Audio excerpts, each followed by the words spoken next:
네. 먼저, 그, 이스탄불 사진 조금 보여드리고 시작할게요. 이게 이제 제 페이스북인데, 어제 발르식당, 저기 생선 식당에 갔어요. 저희 있는 도시는 말하자면 충청북도 같은 도시여갖고, 충북 내륙에 있는 도시라서 이 생선이 그렇게 흔하지가 않은데, 여기는 이제 바다 옆이라서, 굉장히 생선이, 그리고 이제 이게, 그 보아지치 대학교인데, 이게, 우리로 치면, 선교사, 이슬람, 터키, 한 100년 전에, 그러니까 우리나라의 연세대학교하고 이대 같은 데예요. 그래서 최초로, 남자 대학교를 짓고, 그리고 이제 또 여자 대학교를 지어서 지금은, 그 두 대학이 합해져서 한 대학이 됐대요. 보아지치는 이제 터키 말이고 보통 우리가 보스포러스라고 하는 그 해협을 말합니다. 그래서 여기도 보면 보아지치 뭐 유니베르시테스라고 써 있는데 버스가 들어가요. 이 학생 집에 제가 지금 와 있습니다. 우리나라 학생인데 터키 사람하고 결혼을 해서 지금 이제 그 이슬람으로 귀의를 해가지고 잘 살고 있습니다. 이 집도 뭔가 무슨 영국의 귀족집 같지 않습니까? 뭐 하여튼 이런 집에서 잤는데 이게 지금 그 남자 기숙사가 이렇대요. 이거는 이제 인문대학 건물이군요. 조금 위로 올라가면 에데비아트라고 써 있는데 에데비아트가 인문대학이고 이제 케네디 하우스라고 하는 이제 이제 뭐라 그러나 그 대학교 그 교수님들을 위한 게스트하우스를 찾아가는데 뭐 아주 뭐 숲이 울창합니다. 그러니까 집들이 다 이렇게. 그래서 우리도 원래는 연세대하고 이대하고 어, 합하려고 그렇게 나란히 지었다고 하죠. 거기로 지금은 이제 길이 나 있고 도로가 나 있고 이제 두 대학이 분리되어 있지만 여기는 성공적으로 합체가 된. 그래서 하여튼 나무들도 막 이렇게 다 아주 예술적으로 누워 있고 뭐 그리고 이제 이게 보스포러스 해협인데 여기 농구 골대 보이시나요? 바다를 보면서 농구를 할 수 있어요.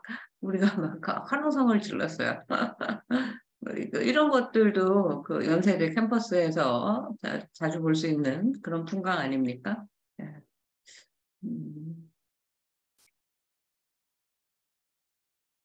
그리고 집이 제가 머물던 그 케네디 하우스 풍광이 아주 아름다웠어요.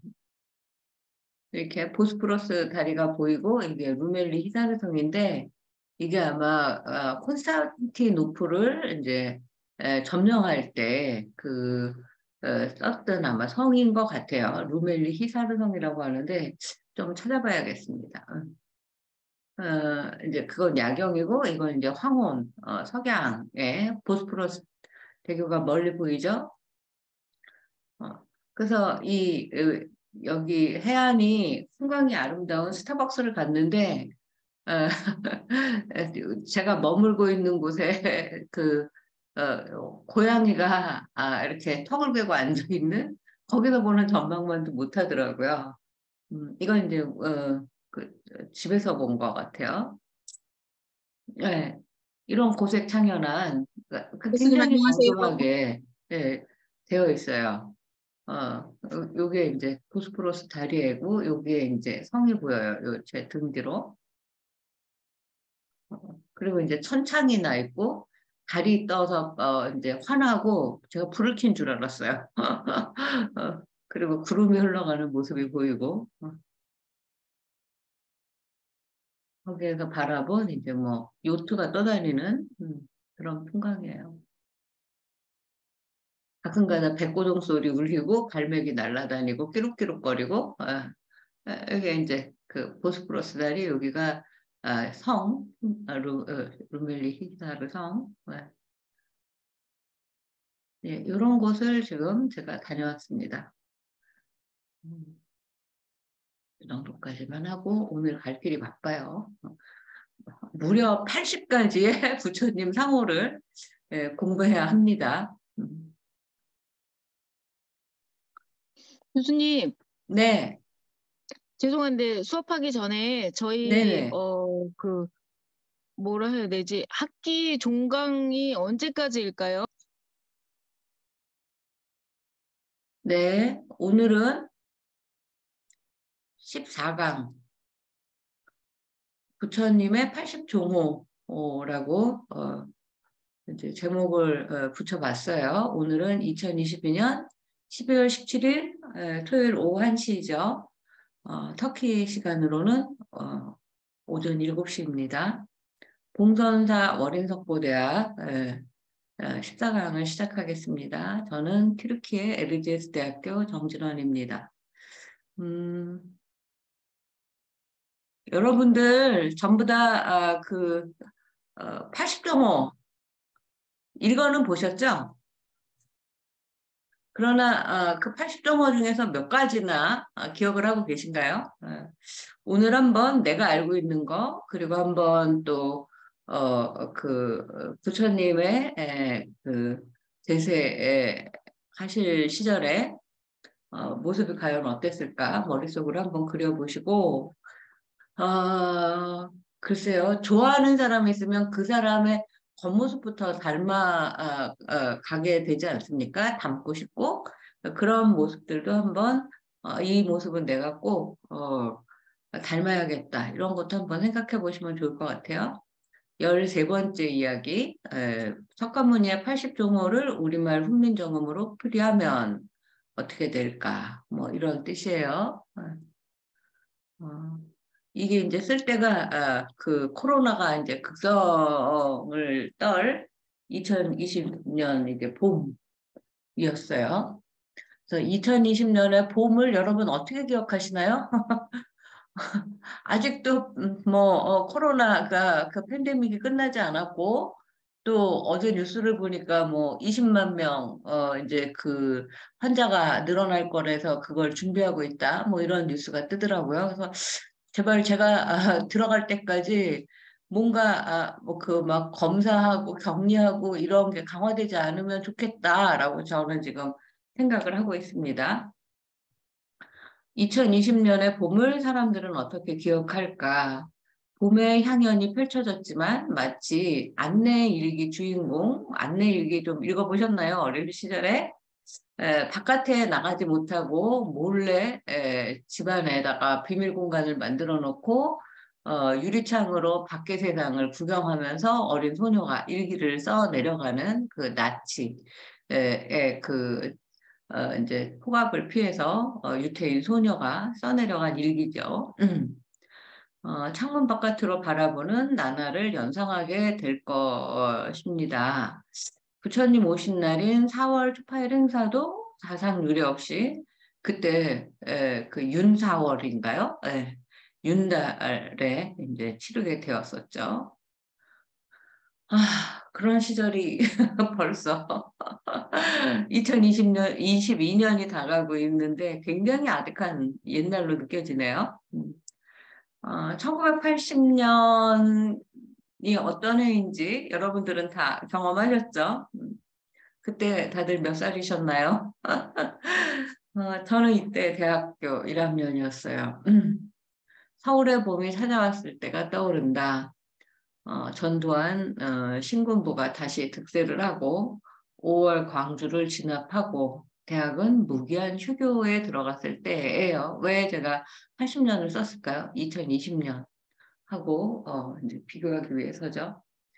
갓 대학생이 된 나는 내 인생에 그것이 가장 잔인한 봄으로 기억될 것이라고 믿었어요. 제가 뭐 잠시 이야기 드렸는지 모르지만 저는 원래 이제 79년도에 대학에 들어갔어야 하고, 또 국민학교를 약간 1년 늦게 들어갔기 때문에, 원래는 78년도에 대학생이 됐어야 하지만, 이제 80년도에 이제 대학생이 됐는데, 뭐, 한두 달 다니다 말고, 3월에 들어갔으니까 5월 중순에 5, 1, 8이 나고, 이제, 그냥 무기한 휴교에 들어가고, 그 문 앞에 탱크가 서 있었던, 약간, 지금은 약간 내 기억이 맞나? 싶은, 그런 시절을 살았었죠. 음, 그래서 이게 뭔가 내 인생에 봄이 찾아왔을 거라고 생각을 했는데 가장 잔인한 봄이었다라고 생각이 듭니다. 그런데 그 10배, 100배가 넘는 뭐 군대라도 보이고 군인이라도 보이고 탱크라도 보이고 뭐 총이라도 들고 있고 뭐 그런 구체적인 그 잔인한 시절이었다면 이거는 뭐 소리도 없고 보이지도 않고 더 무서운 적군이 쳐들어와서 2021년에도 전 지구를 위협하는 시절에 우리는 살고 있다. 20년부터 시작한 거를 21년에 쓰고 있군요. 그쵸? 작년에 썼으니까. 네. 이 책을. 부디 오늘 차근차근 부처님의 80종호를 독송하는 가피로 이 기회에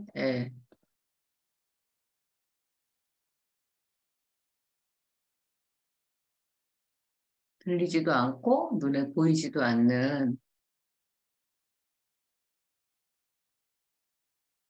어,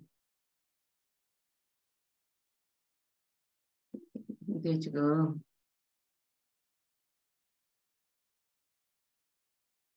눈에 보이지 않는 번뇌가 소멸하기를 발언하면서 지금도 마찬가지예요. 2022년 12월에도 2021년에 했던 기도를 또 똑같이 해야 하다니 부디 모두 건강하시고 무사하시기를 이 시절에 떠나신 모든 영가들이 극락왕생하시기를 빌고 또 빕니다.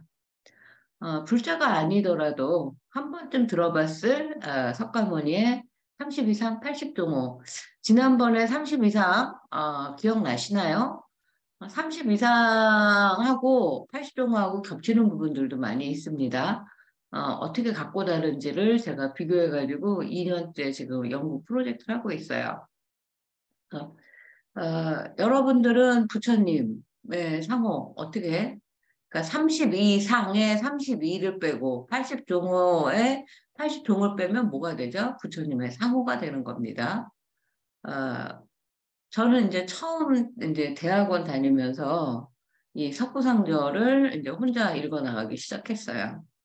그때 80가지 각가지 구체적인 모습을 처음 읽었을 때 굉장히 신기하기도 하고 또 이 모든 상호를 다 조합하면 어떤 모습일지 그 생각하면서 혼자 막 웃었어요. 막, 뭐 혀가 얼굴을 덮고 팔이 무릎까지 내려오고 뭐 막 이런 거를 생각을 하니까 너무너무 이제 그 웃음이 나는 그런 모습인 거예요. 그래서 그 사람의 상상력이 그 부분을 아주 극대화를 시키면 그걸 다 모아놨을 때 얼마나 우스꽝스러운가 이런 생각을 하면서 웃었습니다. 음, 월인석보에 등장하는 조선시대 15세기 훈민정음 시대의 우리말로 표현한 80종어는 지금의 80종어와는 좀 다른 부분도 있고 또 이제 그 경전마다 조금씩 다르게 표현하는 것들도 많이 있어요. 그래서 내가 알고 있는 거하고 조금 다른데 이렇게 좀 다른 버전이 나올 수도 있습니다. 또 무슨 의미인지 이제 그 600년 된 말이기 때문에 이제 의미가 없어진 사어가 된 우리가 더 이상 쓰지 않아서 그 어휘가 이제 죽어버린 그걸 사어라고 하죠. 잘 와닿지 않는 것들도 있을 겁니다. 그래서 이제 법화경 언해의 제2권에도 이 80종호 내용이 나와요. 그리고 한문으로 정리한 그 한문 불교 대사전, 대만에서 만든 불광대사전이 있습니다. 그 책도 이제 사전도 참고를 해가지고 이 월인석보, 법화경언의 불광대사전 이렇게 그세 권을 이제 텍스트를 대조하면서 읽어 나갔어요. 훈민정음 불경 9권과 한문경전 이렇게 되는 거죠.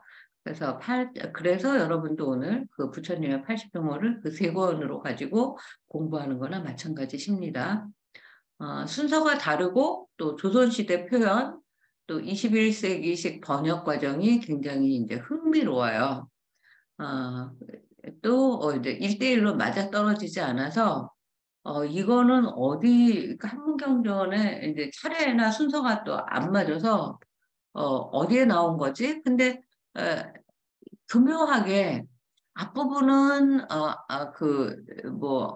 몇 번째 하고 비슷하고 뒷부분은 또 이제 한참 뭐 뒤에 가서 반쯤이 비슷하고 이래서 그거를 이렇게 서로 이제 짝을 맞추기가 굉장히 쉽지가 않았어요.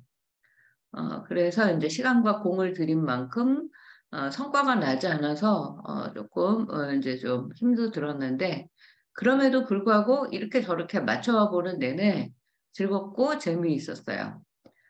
이것도 일종의 수행이자 공부라고 생각을 합니다. 그러다가 이제 딱 적합한 그 월인석보가 이 불교 경전을 보고서 쓴 게 아닌가라고 싶은 이제 그 안성맞춤의 경전을 찾았는데 그게 승천왕 반야바라밀경 이행품이에요. 가장 근사하다는 것을 찾아내었어요. 그래서 이럴 때 뭐 유레카를 외치게 되죠. 공부하는 큰 기쁨입니다.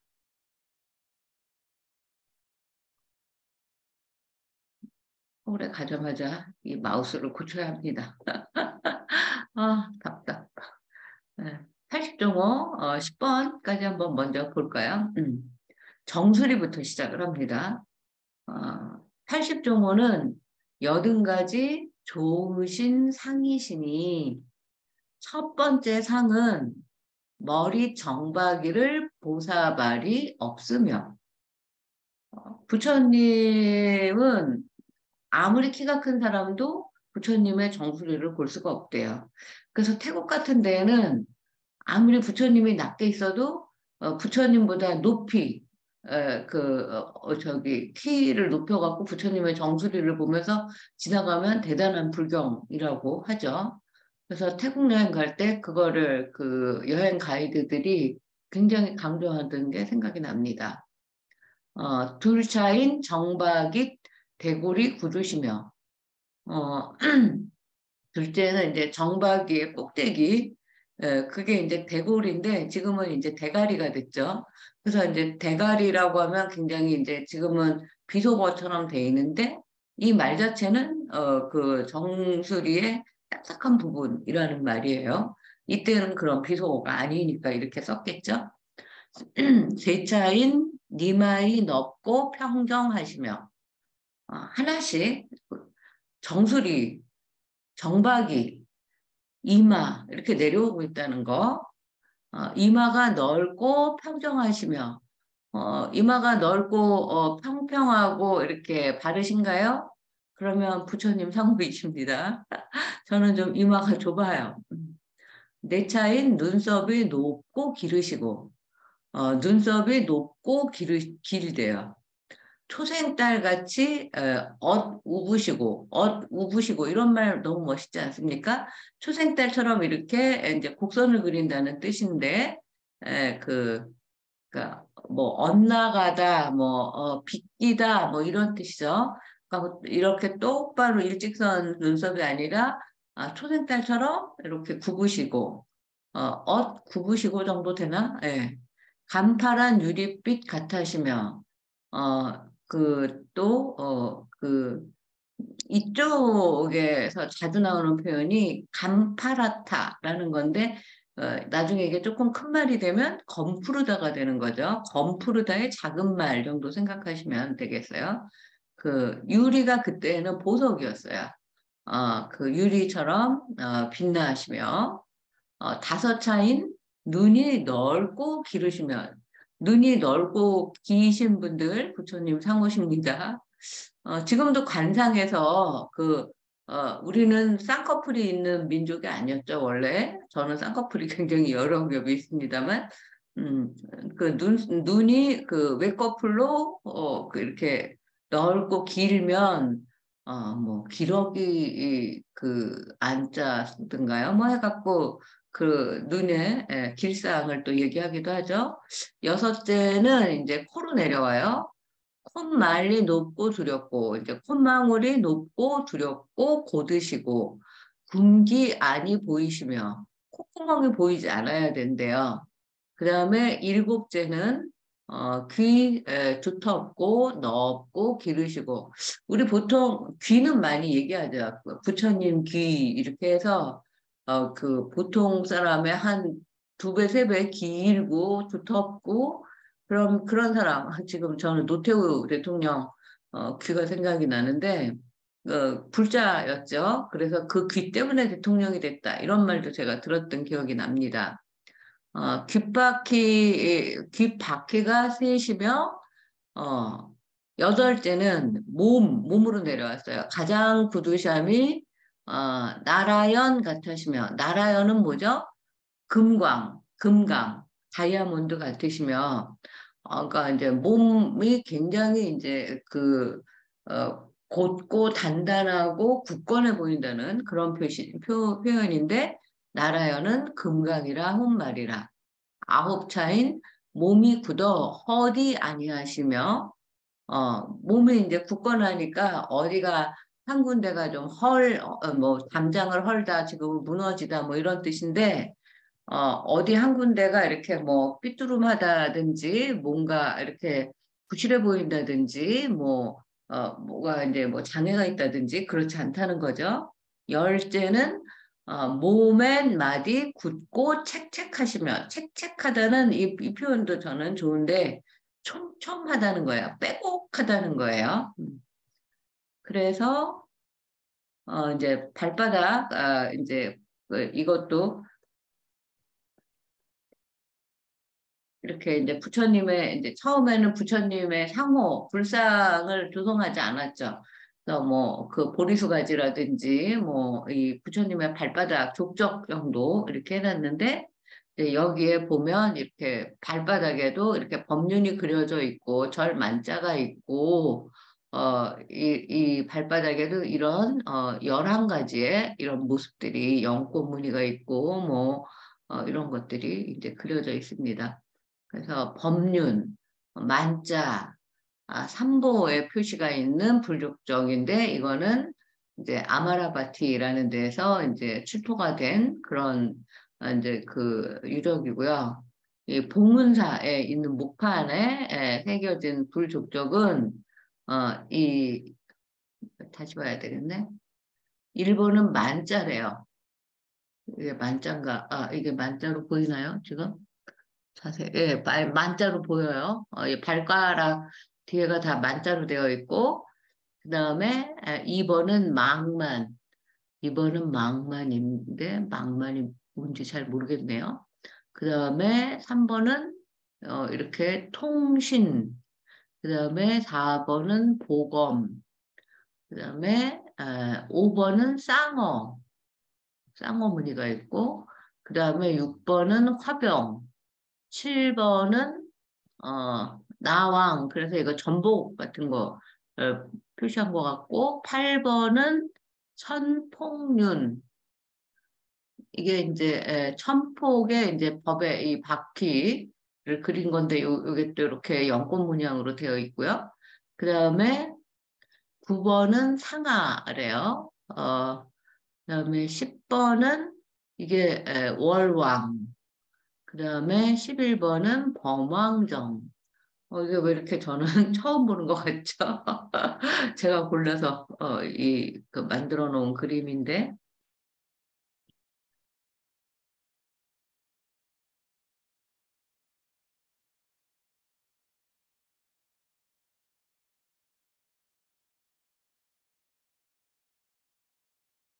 네, 여기 80.5는 부처께서 갖추신 80가지의 좋으신 상이시다. 다시 한번 첫상은 머리에 정수리를 볼 수가 없는 볼 수 있는 사람이 없는 것이다. 그래서 이제 아까 그 경전에 무능정견, 무능견정, 없을 문자고 능할 능자고 그 영어로 뭐뭐 할 수 있다. ten에 해당되는 거죠. 그 다음에 볼견자고 정수리 정자예요. 그래서 부처님의 정수리를 어, 볼 수가 없다. 이렇게 되는 거죠. 무능, 견정. 둘째는 정수리의 머리통, 아까 대골이라고 한 거죠. 굳으시다. 정골, 우리 정골살이 많이 들어봤죠? 정골이 견실하시다. 이런 식으로 저기 함자를 읽으실 수 있는 분들은 같이 읽어보시면 좋을 것 같아요. 셋째는 이마가 넓고 평평하며 바르다. 넷째는 눈썹이 높고 길어 초생달처럼 어슷하신데 간파란 유리의 빛깔 같다다. 여기도 형, 여, 초월 이렇게 초생달이 이렇게 그 화살 모양처럼 활 모양처럼 굽었죠.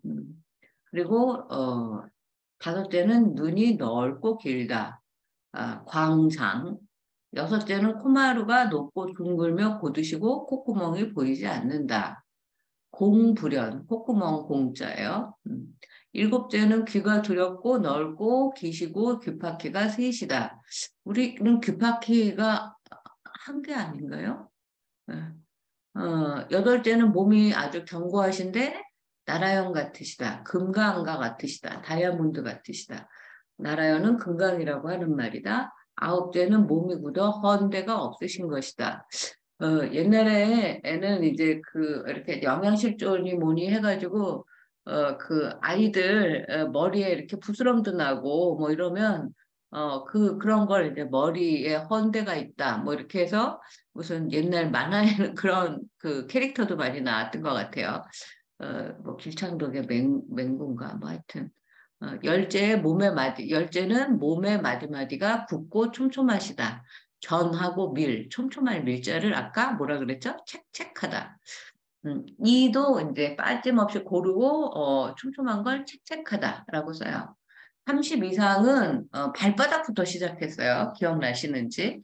80종호는 거꾸로 정수리부터 시작을 하고 처음부터 열 번째까지는 머리, 정수리, 눈썹, 눈, 코, 귀, 몸 이렇게 위에서 내려옵니다. 여기까지는 그다지 어렵거나 이해가 되지 않는 표현은 없어요. 첫 번째는 법화경 언해와 비교하면 법화경 언해는 66번째, 66번째에 등장하는 정상 무능견자에 해당이 돼요. 그래서 존귀하신 분,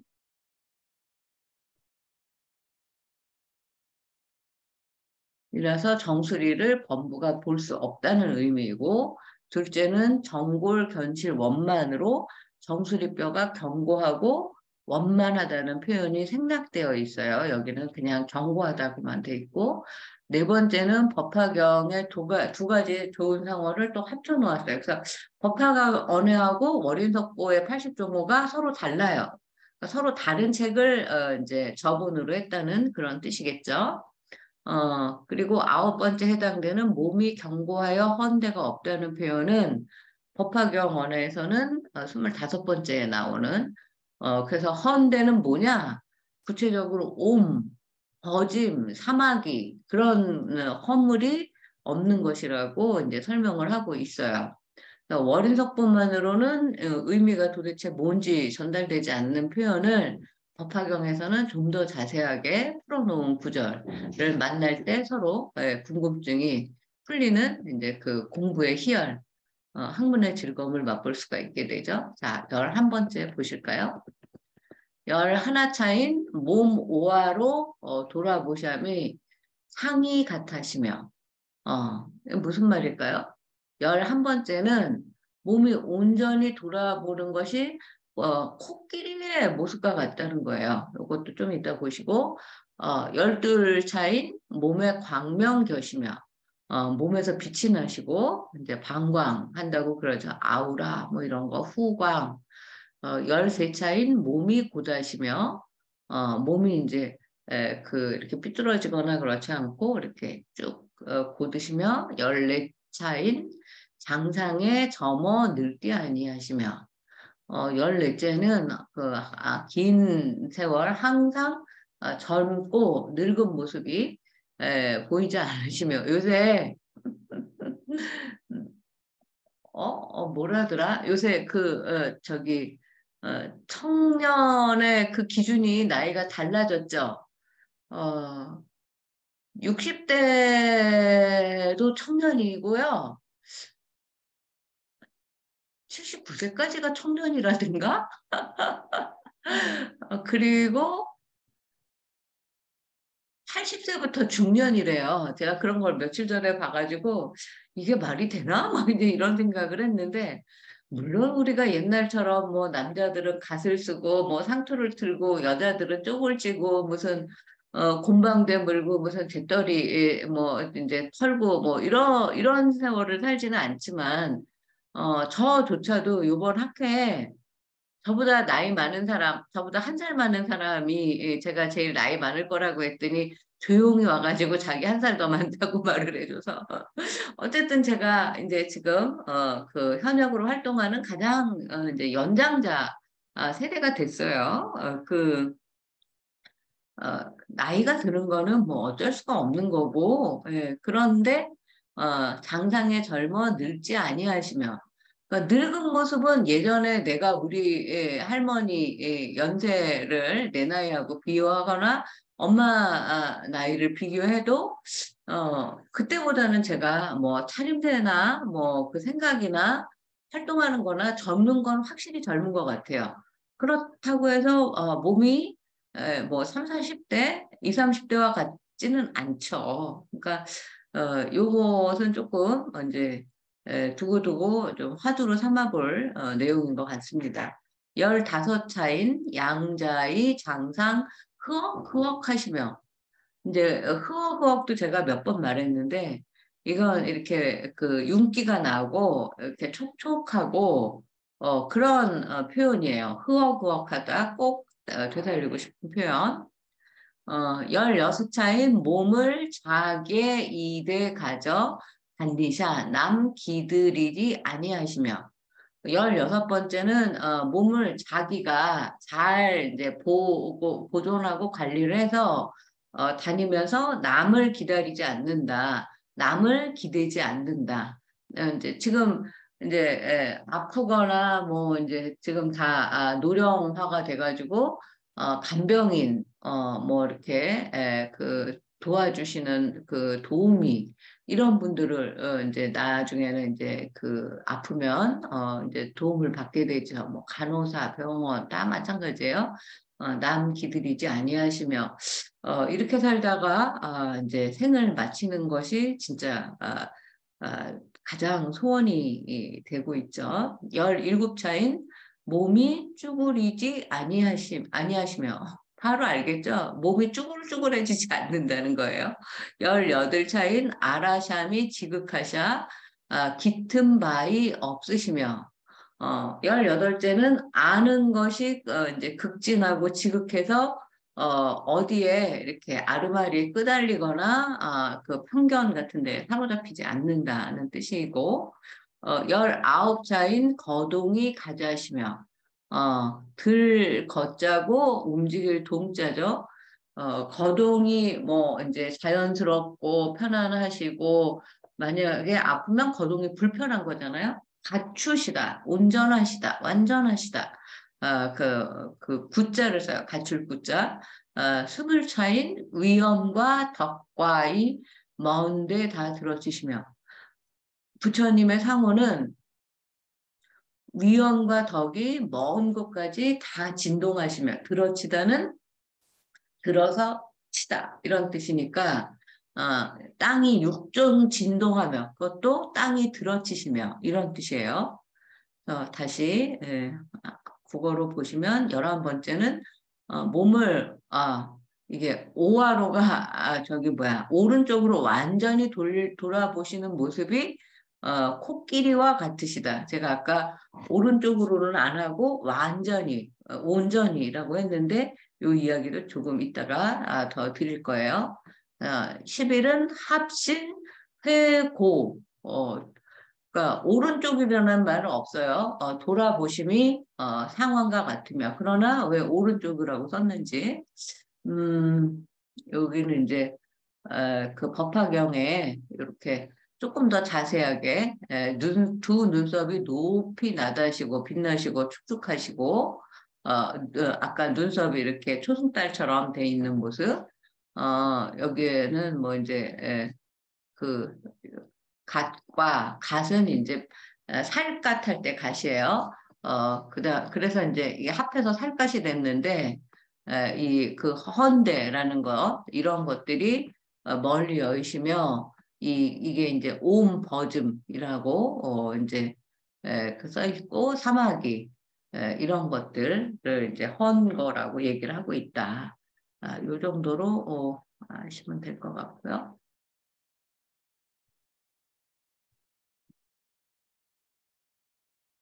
11번째 해석은 오화로가 관건인데 법화경에서는 오로라고 표현을 하고 있어요. 그래서 온전하다라는 뜻이에요. 제가 아까 온전하다라고 했는데 온전하다에서 오화로, 옳다 이렇게 된 거예요. 그래서 옳다에서 우리 다 오른손잡이잖아요. 오른손잡이가 기준이 되고 표준이 되고 스탠다드가 되니까 그게 오른쪽으로 된 거예요. 왼손은 오르지 않다, 옳지 않다, 왜다, 그르다. 이런 쪽으로 왼쪽이 된 거고요. 그래서 이 오른손, 왼손의 의미도 다시 한번 우리가 공부할 수가 있어서 이 표현이 굉장히 중요한 거죠. 한문에서는 또 다른 데에서는 아까 거기 법화경원에서는 안 써 있었지만 오른쪽으로 돌았다. 우선 오른쪽으로 돌선자예요. 나타나 있어요. 그래서 제가 오른쪽으로 돌았다. 온전히. 그래야 부처의 좋은 상은 몸을 오른쪽으로 완전히 돌려 돌아보시는 모습이 코끼리와 같으시다로 번역을 한 겁니다. 12째는 몸에 광명이 있으시고 신유광명, 13째는 몸이 곧으시고 신조직, 그 다음에 14째는 항상 젊어 늙지 않으시는 모습이고 15째는 몸이 항상 윤택하신 모습이다. 음, 빛이 나고, 뭐라 그럴까, 바디 쉐이프가 항상 이렇게 똑바르시고, 항상, 우리 나이 들어도 청년 같으신 분들이 있죠? 저는 대표적으로, 조실 스님을 꼽았어요. 제가, 이제 30대, 조실 스님이 이제 60대 중반이셨을 때 처음 뵀는데, 야, 그때만 해도 제가 되게 할아버지라고 생각을 했었는데, 이 할아버지 스님이 이렇게 그 청년처럼 젊을 수가 있나? 우리하고의 사고 구조라든지 이제 젊은 세대들을 이렇게 유머 코드로 웃기시고 막 이러는 게 너무너무 청년이시다라고 생각한 제 인생의 유일한 분이셨어요. 15번째 흐억흐억하다라는 표현도 오늘의 되살리고 싶은 우리말이다. 윤택하다라는 뜻인데 윤택은 좀 말의 맛이 안 나죠. 뭔가 흐뭇하고 수분감 넘치는 느낌이 든다. 나이가 먹는다는 것, 늙어간다는 것은 심신이 메말라가는 일인 것 같아요. 삭막해지고 감정이 메마르고 살갗의 윤기도 점점 바래진다는 어감과 상통한다. 사실 이제 계절의 여왕이라고 하는 5월을 예로 들자면 만물이 생동하고 흐억흐억한 계절로 제가 생각할 수 있을 것 같아요. 그다음에 16번째는 몸을 스스로 잘 간수해서 지니시고 남들의 호의를 기다리지 않으신다. 17째는 몸이 쭈그러들지 않으신다. 18째는 아는 것이 지극하시어서 남은 바가 없으시다. 이것도 여러 가지로 해석을 할 수 있을 것 같은데, 음, 그, 어, 뭔가 찌꺼기가 남지 않는 아주 이제 간단 명료하고 단순 명쾌한 진리란 것은 그런 것이 아닐까라고 생각이 들죠. 19째는 거동이 갖추어져서 이제 그 모습이 굉장히 이제 위기가 넘치신다. 그리고 이제 우리 책에 여기 80종호라고 해서 제가 빨간 테두리를 쳐놨어요. 요거를 읽어보시면 이제 쭉 그런 내용이 나옵니다. 이거는 이제 보드가야의 이제 족적상인데 지난번에 2020년에 갔더니 여기다가 꽃을 잔뜩 장엄을 해놔가지고 이 불족족이 보이지가 않게 돼 있어서 이 불족족 찾는데 한참 걸렸어요. 그리고 이 그림을 이제 그린 거고요. 그리고 20번째는 위험과 덕이 먼 곳까지 다 진동하시다. 이렇게 돼 있습니다. 일단 여기까지 보시고 잠깐 쉬었다 하겠습니다. 이거 어떻게? 네. 지금 47분이니까 2시에 뵙도록 하겠습니다.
보도록 하겠습니다.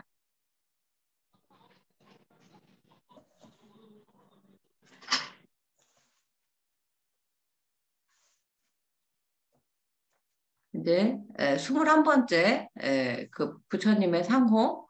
여러분들 어떤 상호가 마음에 드시는지 내가 담고 싶은 상호 한번 골라보세요. 위험과 덕이 먼 곳까지 그 진동하기는 쉽지 않을 것 같습니다만 또 한편으로 생각하면 지금 우리 인터넷 세상에 저는 터키에 있고 여러분들은 한국에 있으니까 뭐 위험과 덕이 그 진동하는 것까지 모르겠으나 이제 먼 곳까지 진동할 수 있는 그런 시간을 살고 있는 거는 맞는 것 같아요. 예. 21번째, 21 차인 남을 향하여 다 위곡히 하시고 매야히 아니하시며 요거 좀 어렵죠? 조금 이따 다시 볼게요. 22 차인 겨신 따히 편안하야 계신 곳이 편안해서 바다랍지 아니하시며 23 차인 입이 막가바샤 입이에요 지금 입으로 다시 갔네요. 크지 아니하시고 기르지 아니하시며 입이 너무 커도 안 되고 너무 길어도 안 되나 봐요. 24 차이는 낯이 넓고 평평하시며 얼굴이라는 소리예요. 낯은 25 차인 낯이 두렵고는 지금의 두렵다가 아니라 이제 그 원만하고 둥글고 조호미는 좋다는 게 아니라 깨끗한 거예요. 깨끗함이 보름달 같으시며 이런 뜻이에요. 자, 21번째 남을 향하여 다 위곡히 하시고 다 굽혀서 다정을 들으시고 매야히 이 말도 쓰고 싶죠. 매정하지 않은 거 매야히 아니하시며 사람들에게 매야히 하면 안 되죠. 그 매정하다고 느낀 적이 있으신가요? 혹시 매정하게 뿌리치신 적도 있으신가요? 매야이라는 표현, 이것도 우리말 표현입니다. 매야이 살면 안 되겠지만 이 말, 단어는 꼭 기억하셨으면 좋겠어요. 그래서 일체를 향해서 불배타, 남에게 등 돌리지 않는다. 라는 거예요. 남에게 등을 돌린다는 거는 하면 못할 일이죠, 사실. 22째는 계신 곳이 편안하여 위태롭지 않으시다. 겨신 따위 편안하여 바다랍지 아니하시며 바다랍지 않다가 위태롭지 않다. 불, 위, 동. 23번째는 입이 막가바샤. 입이 알맞아서 막갑다는 알맞다. 크지 않고 길지 않으시다. 그 면문, 얼굴의 문을 입이라고 봤어요. 24째는 얼굴이 넓고 평평하신 거, 25째는 얼굴이 둥글고 깨끗함이 보름달 같으신 거. 26번째, 성가신 양자이 없으시며, 성가시다. 27자인 거동하여 다니샤미 상 같으시며, 아까도 온전히 돌아보는 게 코끼리, 어떤 코끼리의 그 진중하고 크고 위험 있는 모습을 상징하는 것 같아요. 코끼리.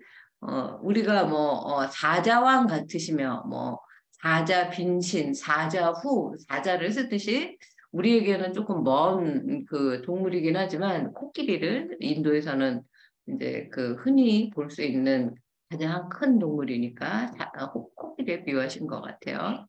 28차인 양자의 씩씩하샴이 사자이 같으시며 바로 사자가 나오네요. 29차인 걸음걸음이 곤 같으시며 곤이 예. 그 세죠. 30차인 머리 마타나 여름이 같으시며 마타나 열매와 같으시며 성가신 양자는 성가시다가 초췌한 모습이 없다라는 뜻이래요. 27번째 거동이 다니심이 코끼리와 같으시고 28번째는 모습의 엄숙함이 사자와 같으시고 사자왕, 여사자왕 이렇게 돼 있죠. 29째는 걸음걸이가 고니, 고니가 백조처럼 생긴 동물이죠, 새죠. 그 어떻게 걷나 한번 찾아보세요. 그리고 30번째는 머리가 마타나의 열매 같으시다. 아직 제가 뭐 여기저기 찾아봤는데 마타나 열매가 뭔지 몰라요. 그래서 인도에서 나는 그런 열매일 텐데 삔낭이라고 뭐 이렇게 각성 효과가 있는데 그걸 씹어서 이렇게 뱉어요. 그 열매를 뱉으면 핏빛 그게 튀어나와가지고 열매 그 석류 마치 그래갖고 그냥 옛날에 뭐 그 1989년도에 갔을 때는 길바닥이 전부 다 그냥 핏빛으로 얼룩져 있어갖고 너무 그로테스크했어요. 아편 같은 중독성이 있는 그런 식물이고 악마의 나팔이라고 불린대요. 요 정도를 찾았어요. 뭐 다투라 메텔이라고도 불린대요. 그리고 이제 다른 한문경정, 대방등, 대집경 55권에도 마타나의 열매가 나온대요. 그래서 혹시 머리카락이 길고 간파라며 숱이 많고 희지 않은 것을 뜻하는 건가? 라고 이제 제가 생각을 해봤어요. 머리카락이 마타나 열매 같다는 건 뭔가? 아니면 두니까 머리 모양이 마타나의 열매처럼 뭔가 단단하고 견고하고 이렇게 잘생긴 건가? 뭐 이런 생각을 해볼 수도 있겠네요. 자, 30번까지 몇 개나 기억하고 계시는지 지금 31, 31번째는 몸빛이 빛나고 좋으시며 32차인 발등이 두터우시며 지금 발로 내려갔어요. 몸에서 빛이 나는 것. 그 다음에 이제 발등이 두터워야 된대요. 발등이 그 두터우신 분들은 좋아하셔도 될 것 같아. 33차인 톱이 발톱, 손톱 이게 적동엽 같으시며 이것도 좀 이따 설명할게요. 적동엽은 이거는 과격형이라고도 이제 부른다. 34번째는 단위 실적이 따에 뜨샤되 발바닥 금이 따에 반닥이 바뀌시며 그것도 너무 모순되는 거잖아요. 걸어 다니는데 땅에 닿지 않는데요, 발바닥이. 그러나 발의 지문 같은 아까 발바닥에 있는 법륜이라 이런 금은 그대로 박힌대요. 닿지 않는데 발바닥에 발금이 손금처럼 박힌다. 이런 뜻이에요. 35자인 손가락에 문이 장암하여 계시며 그러니까 발가락으로 해서 다시 손가락으로 넘어왔는데 손가락에도 이제 이 발바닥에 있는 그런 그 여러 가지 상서로운 길상의 무늬가 손가락에도 있다는 거죠. 그리고 36차인 손가락 무늬 갈해 나시며 지금 계속 손가락 이제 지문 얘기를 하고 있어요. 37자인 손금이 갈해 나고 고자시며 38차인 손금이 기르시며 39차인 손금이 긋지 아니하야 긋지는 이제 저기 뭐야 중단되지 않는다는 거예요. 비가 긋다 그러면 이제 비가 멈추다라는 거 아니에요? 비가 오다가 비를 긋고 가세요. 그러면 이제 비를 맞지 말고 좀 쉬다 가세요. 이런 말이죠. 있으시며 마산차인 손발이 뜻 같으시며 마산 하나차인 손과 발와의 붉고 해샴이 연꽃이 같으시며 이번에 이제 그 다음에는 손발이 같이 나오는데 손발이 여의하시며 뜻 같으시며 41번째는 손과 발이 붉고 또 흰 데는 희고 그래서 연꽃 같은 그런 모습이시며 이런 뜻이에요. 네. 오늘 이거 80까지 다 못할 것 같은데. 네. 31번째는 몸의 빛이 나서 좋으신 그 모습이에요. 우리도 처음에 첫눈에 반하고 그러면 그 사람 그 모습에서 빛이 난다고 하지 않습니까? 저는 아직 빛이 나는 사람은 못 본 것 같습니다. 32째는 발등이 두터우시고 33째는 손톱 발톱이 적동엽과 같으시고 적동엽은 과격향인데 과격향을 찾아보니까 법화경의 법사공덕품에 나와요. 다라마발이라는 것이 나오는데 잎이 콩잎처럼 생겼고 향기가 좋은 꽃이래요. 그래서 향자가 들어갔겠죠. 그게 이제 과격향이다라고 이제 써 있어요. 또 이제 법화경에 좀 더 구체적으로 이렇게 설명이 되어 있는데 그 다음에 이제 아까 적동엽 손톱이 좁고 길며 엷고 촉촉하며 빛나고 깨끗한 것이 화적동 같다. 적동엽, 화적동, 적동이 같죠. 요것도 이제 이제 그 인도의 식물 같은 거라서 찾지를 못하겠더라고요. 어쨌든, 뭐죠? 그, 과격향이라는 것이 향기가 좋고, 또, 그 손톱을 이제 묘사할 때 좁고 길며 엷고 촉촉하고 빛나고 깨끗한, 그런 이제 식물이 화적동, 적동엽이다. 이런 걸 알면 될 것 같아요. 34번째는 다니 실적에 땅에 닿지 않고 뜨지만 발바닥에 발끝만은 땅에 반드시 박히신다. 약간 모순되는 표현이지만 부처께서 허공에 떠서 걸어 다니시는데 손금처럼 발금은 땅에 박힌다는 것이다. 지금 인도 보드가야는 그 발자국에 발금이 새겨진 돌이 보리수 아래 놓여져 있죠. 조금 전에 보셨죠. 35번째는 손가락에 무늬가 장엄하여 있으시다. 장엄은 이제 그 지금은 뭐 장엄하다, 뭐 웅장하고 위대하고 엄숙하다 뭐 이런 뜻인데 예전에는 굉장히 뭐라고 할까요? 어, 위의 있게 이렇게 꾸민다는 그런 뜻이에요. 장엄하다가. 여기에서는 무늬가 그럴 문에서 나왔다는 걸 알 수가 있어요. 그래서 문은 이제 빛나는 뜻도 되고 무늬도 되고 채색한다는 그런 뜻도 돼요. 그래서 문체가 있다. 뭐 이런 표현을 문학하는 사람에게 쓰죠. 36번째는 손가락에 무늬가 갈려서 생기신다. 37번째는 또 이제 손금이 갈라져서 생기시고 고드시다. 이제 우리도 다 손금이 이렇게 보면 다 뭐 무슨 생명선, 감정선 이렇게 다 갈라져서 생기고 있죠. 그러나 이제 부처님은 뭐 우리와는 좀 다르시겠죠. 38번째는 손금이 또 길다. 뭐 중간에서 끊어지거나 뭐 이러면 뭐 단명하네 뭐 여러 가지 뭐 이런 게 있지 않습니까?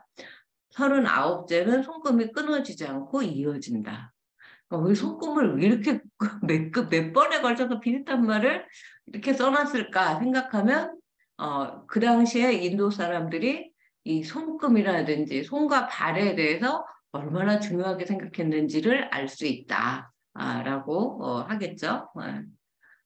그리고 이제 36번째, 손가락의 지문이 분명하게 난다는 표현을 한문하고 이제 대조해야지 이제 더 잘 알 수가 있었어요. 그리고 40번째는 손발이 뜻과 같으시다. 41번째는, 손과 발이 붉고 흰 모습이 연꽃과 같으시다. 그러니까 그래서 저도 사실은 손과 발이 뜻대로 된다는 게 무슨 뜻일까? 아름답고 자유자재하다는 것일까? 이제 그 허웅 선생이 그 역주한 책에는 뜻모름이라고 써 있어요. 그래서 이제 제가 불교사전이랑 이렇게 참고해서 이렇게 비슷하다로 그 이제 해석한다고 허웅 선생님한테 책에는 써 있는데 법화경에는 손발이 원만하여 뜻답게 보더랍고 깨끗하며 빛나서 색깔이 연꽃 같다. 이렇게 더 자세하게 나오는 거예요. 그러니까 손발이 뜻대로 된다는 것은 손과 발이 원만하게 또 뜻답게는 뭐 이제 이제 여의하다라는 건데 어떻게 보면 여법하다라는 표현하고도 통할 것 같아요. 부드럽고 깨끗하고 빛이 나서 색깔이 연꽃과 같은 그런 손으로 부처님이 뭐 나에게 와서 이렇게 어깨를 한번 만져준다든지 머리를 쓰다듬는다든지 그러면은 뭐 내가 가지고 있는 모든 뭐 이제 그 심신의 괴로움이 다 깨끗이 없어질 것 같지 않습니까? 네. 그래서 월인석 41번째 내용을 법화경에서는 같이 그렇게 이제 합해서 또 설명을 하고 있어요. 월인석보 80종호에 해당하는 한문 원문이 이제 몇 가지가 있는데 이 승천왕 반야바라밀경도 이제 거기에 해당이 되고 월인석보의 그 40번째와 41번째 한문이 이 한문경전과 일치하고 있다. 40은 수족여의, 그다음에 41은 수족 홍백, 홍백 어떤 홍백? 연꽃의 홍백 이런 식으로.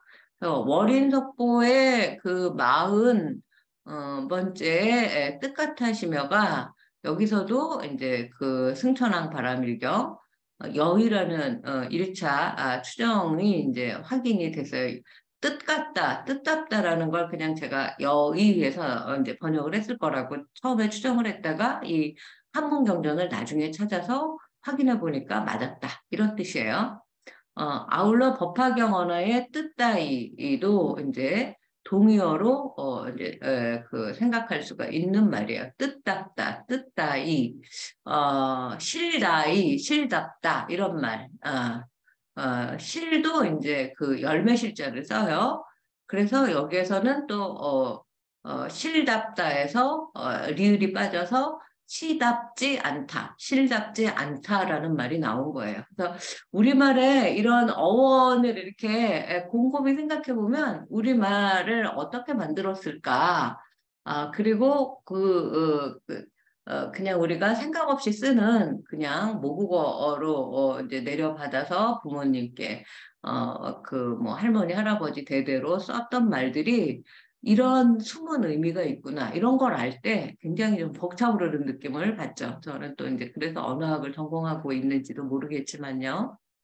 그래서 15세기의 여의라는 한자어는 이와 같이 훈민정음으로 뜻과 같으시며 뜻답게 두 가지로 쓰고 있음을 우리가 이 80종어에서 또 그 공부하면서 얻을 수 있는 가외의 수학입니다.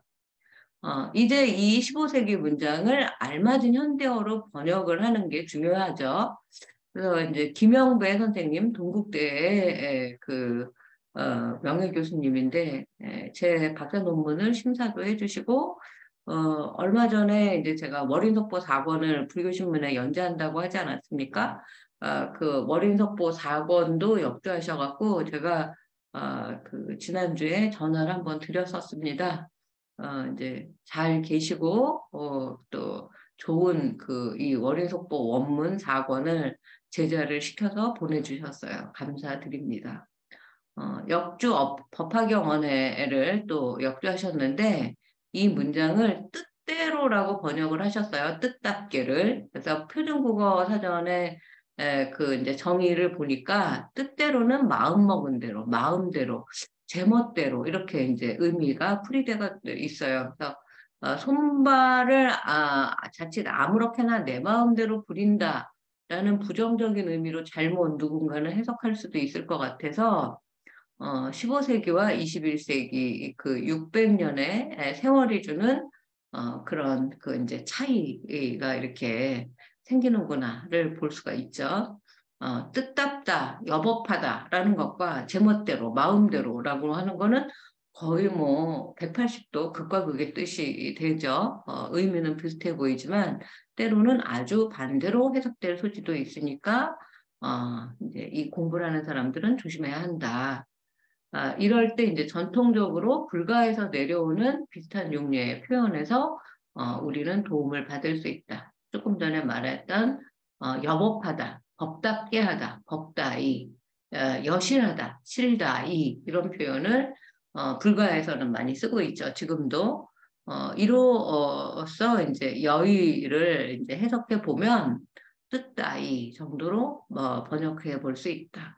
뜻다이 뜻답게로 번역할 때에는 그냥 내 맘대로 한 게 아니라 이런 불교 전통까지도 제가 그 이제 공부해온 것들을 다 총동원해서 그렇게 번역을 했다는 겁니다. 근데 이제 지난번에 내려고 했던 석포상절 상권 책은 이제 출판사 대표가 이런 그 고심한 흔적을 모르고 자기 마음대로 이렇게 고치자 저렇게 고치자 해가지고 제가 도저히 따를 수가 없었습니다.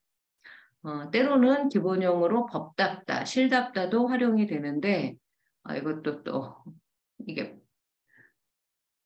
띄어쓰기 안 됐네요. 여법하다, 여실하다의 우리말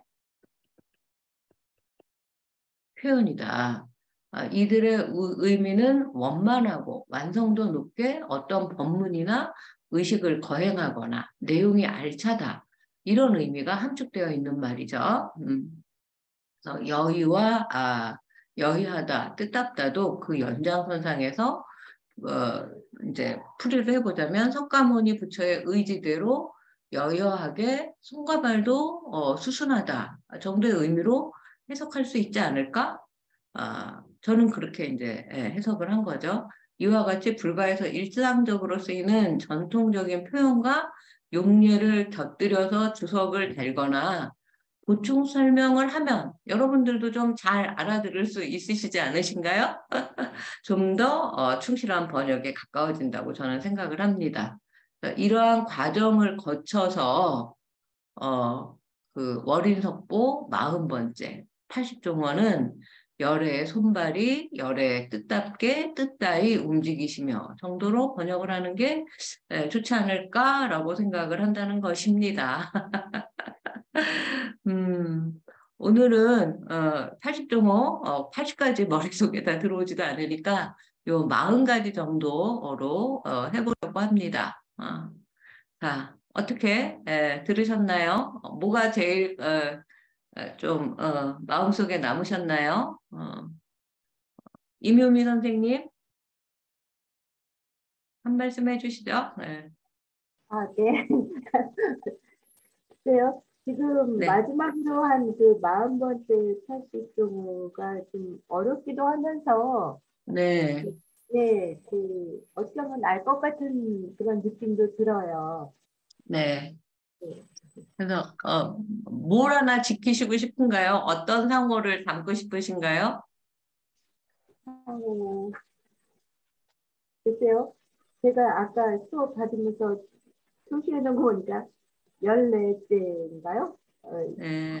항상 젊어 늙지 않으시다. 이렇게 다가오는 항상 항상 젊은 젊은 모습? 네. 지금 우리 다, 저기 뭐죠? 조은숙 보살님, 정봉길 보살님, 누가 70대로 보겠어요? 청년으로 보이시죠? 이 월요석고 공부를 하셔서 그렇습니다. 아니 장상 근데 늘지 사람들 아니하며. 마음속에는 항상 자기의 모습보다 자기가 생각하고 있는 자기의 그 기억 속의 모습이 항상 젊은 모습으로 그렇게 남아 있는 것 같아요. 네. 네. 저도 여기서 이스탄불에서 이틀 동안 너무 많이 먹고 잘 먹어가지고 그동안 좀 아파갖고 약간 살이 빠졌었는데 어제 사진 찍은 거 보니까 뭐 너무 막 보름달인 거예요. 여기에 보름달과 같으시던데 그 보름달이 아닌 거지. 막 두턱 막 이러면서 그래갖고 제가 내 얼굴 이상하다고 이제 다른 선생님들한테 그랬더니 예쁘기만 한데 뭘 그래요? 막 또 그 사람들은 왜 확대해서 자기가 그 못생긴 모습만 보고 이상하다고 하느냐 막 이러면서 그런 얘기를 나누기도 했습니다. 최용수 보살님 네, 어떻게 읽으셨어요? 어디가 담고 싶으신가요? 저는 21번째 예. 남을 향하여 다 굽혀 사정을 잘 들으시고 매정하게 하지 않으시다. 그쵸. 그 말, 그게 이제 그 자체를 우리말로 풀면, 그렇죠. 우리가, 아기가 울고 있으면 아기의 키높이로 이렇게 몸을 수그려서, 그 눈높이를 맞춰서, 왜 그러니 아가야? 이렇게 물어보지 않습니까? 그런 모습을 생각하면 될 것 같아요. 예. 그래서 이제 이 인간적인 모습 어떻게 보면은 또 너무 뭐 키 큰 사람이 아무리 볼래도 정수리는 보이지 않고 뭐 그러면 정수리가 계속 키가 쭉쭉 올라간다는 뜻인가? 뭐 이러면서 이제 그거 생각하고 혼자 웃고 막 이랬는데 또 어떤 면에서는 예, 그렇게 뜻답게 하시며 뭐 그 매정하게 하지 않으시며 뭐 흐억흐억 하시며 뭐 이런 말을 들으면 아, 진짜, 정말 이분을 닮고 싶다. 뭐 이런 생각이 들죠. 예. 예, 조명수 선생님, 예, 어떤 면이 마음에 드시나요? 예, 저도 저기 그 21번째 그 뭐 평생을 아이들하고 놀았기 때문에 아이들의 네, 눈높이에 맞춰서 이야기하고 이제 그러던 것이 있어서 그거를 좀 네, 좋게 생각했고요. 그리고 네, 요건 조금 딴 얘기인데 지난 네, 주일에 봉선사에 갔었어요. 네. 봉선사에서 포교사단 행사가 있어가지고 갔는데 우리가 실제로 한 번도 보지 못했던 김숙 선생님께서 포교사님께서 저를 알아보시고 알아보, 예, 그래가지고 얼마나 반가웠는지 제가 이제 음, 하모니카 그 식전 네, 행사에서 그 이제 불게 예, 됐는데 그거를 이제 음, 처음부터 보신 건 아니래요. 그래가지고 네, 오셔가지고 인사를 해주시는데 얼마나 반가웠는지 이것이 어, 인연이지 어, 석고상절 예, 인연이지 그러면서 아주 네. 반가웠습니다. 네, 예, 네. 아이, 또 그렇게 또 극적인 해구와 네, 만남을 가지셨군요. 예, 네, 하여튼 잘 오셨습니다. 변옥주 권사님도 오랜만이신데 어떤 모습이 좋으셨던가요? 어제 뭐 신유 강명하는 게 있었는데 어딘지는 네, 모르겠네요. 네, 그 몸에 빛이 난다 하는 거. 네, 그거는 네, 내공이 쌓이면 그런 빛이 날 수 있지 않는가 이런 생각을 요즘 하긴 합니다. 예. 네, 전부 다 뭐 마음에 네. 보기가 드는 그런. 좋지. 네, 네. 그쵸. 예.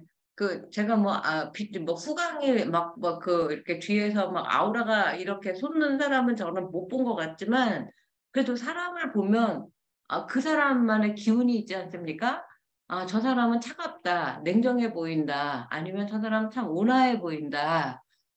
저는 이제 제 동생이긴 하지만, 이제, 그 뭐, 시인이고 화가고 그런 여동생이 있는데, 그 여동생이 굉장히 온화해요. 그래서 이제 저희가 오남매인데 그 가운데 있는 제 여동생이 그 이제 위에 언니 오빠 아래 두 동생들을 다 이렇게 그 잘 악교처럼 이렇게 그 유대 관계를 이렇게 에, 이렇게 좋은 관계를 만들어주고 우리 아버지만 계신데 아버지도 이제 그 후계자로 화가를 하면서 아버지도 잘 이제 봉양을 하고 그런 걸 보면서 제 동생이지만 닮고 싶다라는 그런 생각을 하게 됩니다.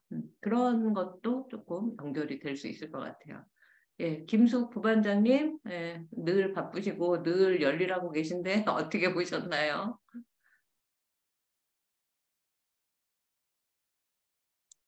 마이크 안 켜져 있어요. 마이크 켜세요. 아이, 죄송합니다.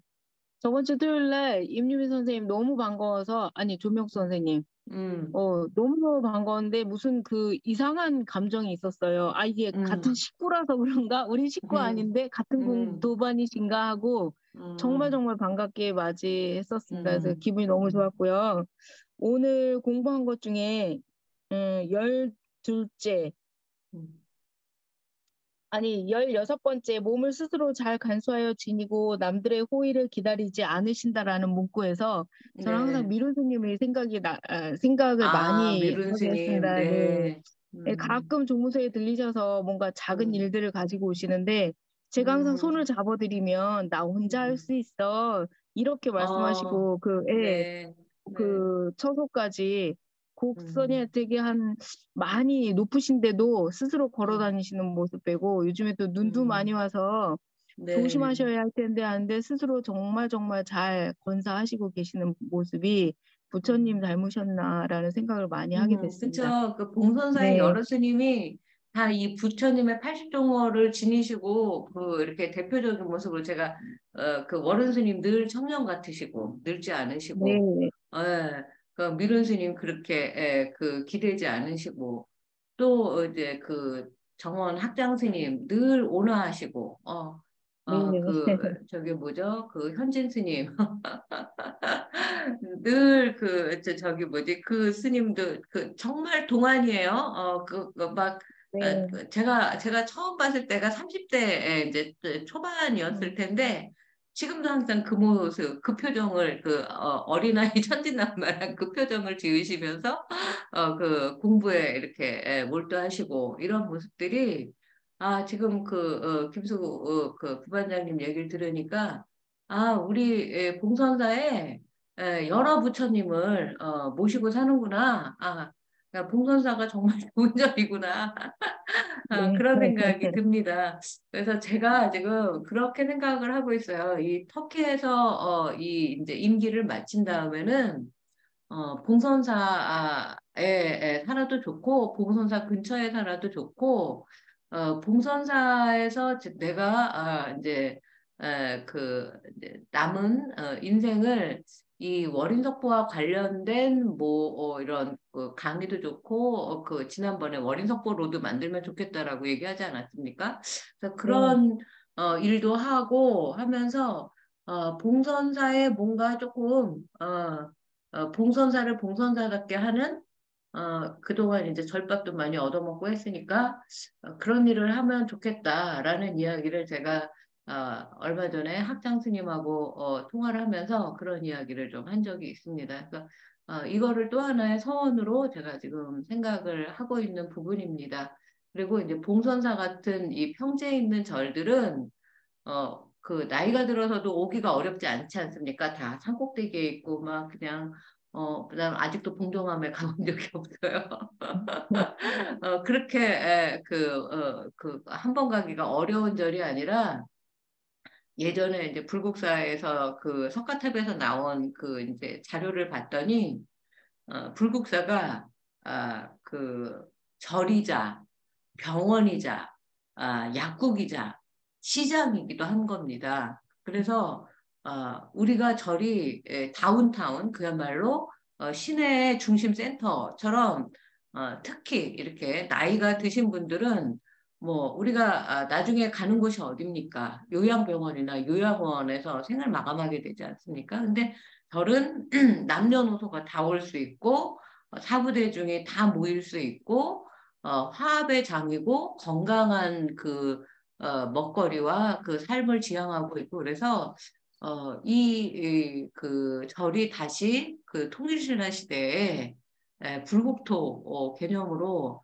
바뀌면 좋겠다 그런 생각이 들고 또 지금 초격 주지 스님이 그런 이제 또 어떻게 보면 비즈니스 마인드로 이 절을 그런 식으로 이렇게 이끌고 나가시는 것도 한편으로는 저는 이거 괜찮다라고 생각이 듭니다. 그러니까 공부하시는 스님 있고 행정을 잘하시는 스님 있고 비즈니스를 잘하시는 분이 있고 경영을 잘하시는 스님이 있는 거 이렇게 다채롭게 또 그리고 이제 저는 또 이제 저대로 이 봉선사에서 이제 그 성장을 했고 스님께 배웠고 한 것들을 어떻게든 이렇게라도 회양을 할 수 있는 방법들 이런 게 이렇게 좀 아까 뜻답게 이렇게 원만하게 잘 됐으면 좋겠다는 생각이 듭니다. 지금 다른 분들은 얼굴이 안 보이시고 조은숙 정봉길 보살님은 이게 또 저기 마이크를 켜면 하울링이 커져서 그 얼굴 모습만으로 제가 보는 걸로 하고 오늘은 여기까지 하겠고요. 조은숙 보살님 글도 잘 쓰시던데 카톡에 정봉길 보살님도 한마디씩 남겨주세요. 예, 뭐 눈도 많이 왔다고 하는데 건강 조심하시고 다음 주에 또 그 좋은 모습으로 뵙도록 하겠습니다. 오늘 감사합니다. 수고하셨습니다. 감사합니다.